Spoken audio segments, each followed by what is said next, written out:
HBO Max has dropped 2 episodes each of the last 2 weeks for The Flight Attendant, but now we're entering that 1 episode per week release. So how is episode 5? This is going to have some minor spoilers from the previous episodes, but I will keep this review spoiler-free for episode 5. Now, I'm just going to say it up front, I'm very disappointed with this current episode. The season so far has been harried and stressful, which has been fun to a degree. And I love the idea of Cassie being an asset for the CIA and her working to help gain intel. I'm also really liking the idea of a Cassie double who's going around assassinating people, especially CIA operatives, making it look like Cassie is the one to perpetrate the crimes. And because she's so manic and all over the place, her believability when it comes to denying any accusations that may arise is at a massive low.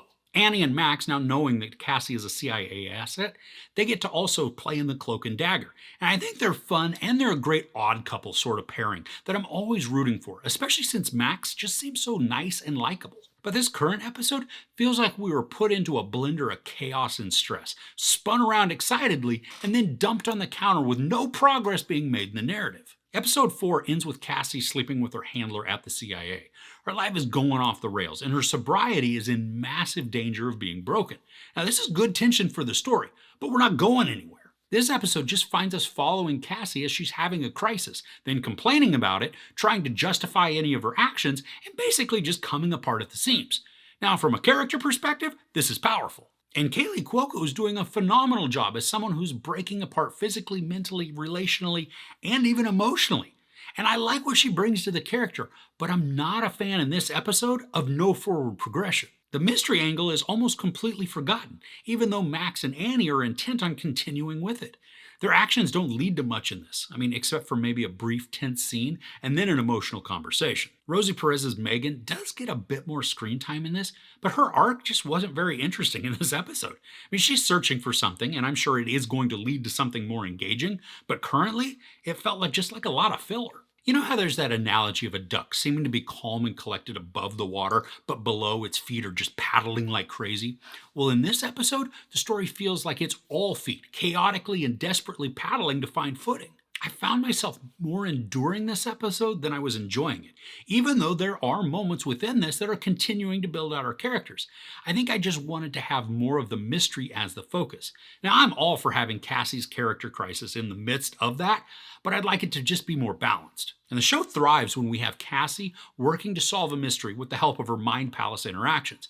And those can still work, but what's happening more and more is that the Mind Palace is just becoming a place for multiple personalities to rant and rave about each other without moving us closer to figuring out the mystery angle of the story. And I'm thankful that the music and the split screen editing were toned down for this episode. We still get it, but the previous few episodes were inundated with those techniques, almost overpowering the storytelling. And I like how they use it. It's just that sometimes less is more. And thankfully in episode 5, they have less.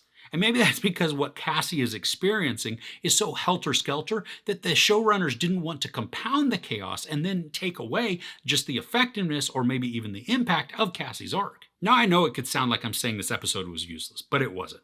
But for a standalone episode, there wasn't much, if any, progress made in the narrative, at least as it pertains to figuring out the mystery of Cassie's double who's murdering CIA operatives and assets. Kaley Cuoco is doing a great and believable job in her performance, but it took a lot out of me to watch Cassie this time.